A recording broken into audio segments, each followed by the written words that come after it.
خالقنا ورازقنا وهو على كل شيء قدير. Allah is Ghafoor, Allah is Rahim, Allah is the one who loves the Muhsinin. He is our creator, He is our sustainer, and He is the one who has power over all. Give thanks to Allah for the moon and the stars.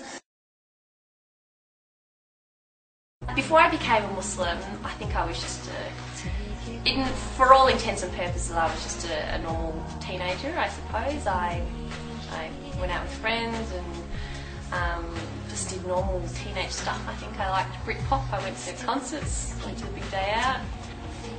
You know, I went to high school. I was really just a very normal person, and it wasn't until I got to university that I decided that I wanted to be Muslim.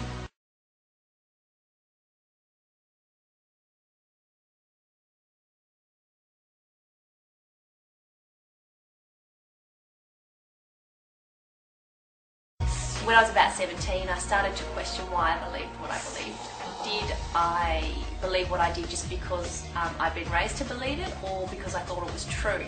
So I decided that I wanted to look into other religions. I actually had as my New Year's resolution that I wanted to look into Judaism and that sort of thing. I had no interest at all in becoming Muslim. When I read about what Islam said about itself, I realised it was actually very different to what I thought. It was actually very peaceful, very egalitarian, strong emphasis on equal treatment of women, strong stance on social justice. I thought it was a very intellectual religion, yet it was also very spiritual, and that really appealed to me as well. And so after a couple of years of actually looking into it and taking it seriously, it was when I was 19 that I realised this is actually something that I really believe in. Give thanks to Allah for the moon and the stars. Praise Him all day for what is and what was. Take hold of your Iman, don't give in to Shaitan. Oh, you who believe, please give thanks to Allah. Daily life hasn't changed at all, and in other ways it's changed quite profoundly, I think. The main difference would probably be that I pray 5 times a day now. I perform the ritualistic prayer 5 times a day. So the first prayer is before sunrise, and then they're scattered out throughout the day. So that's changed.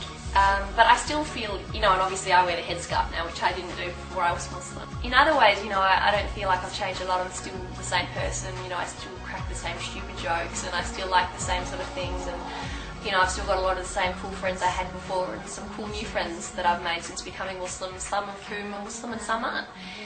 I am a Muslim, Islam my deen, Allah my Lord, His word Quran, Muhammad Prophet, praise be upon.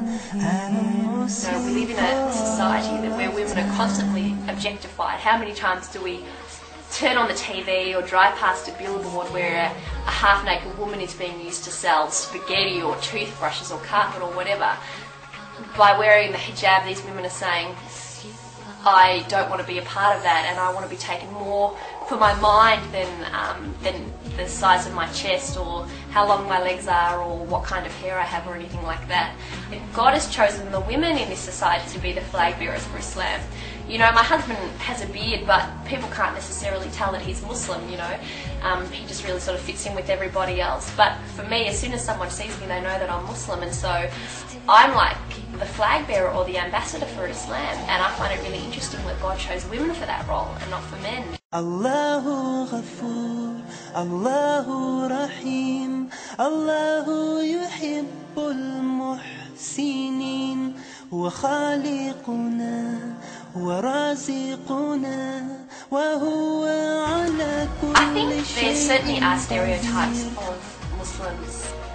People will assume that I'm oppressed, or that I don't speak English, or that sort of thing, or assume that my husband is a terrorist or whatever.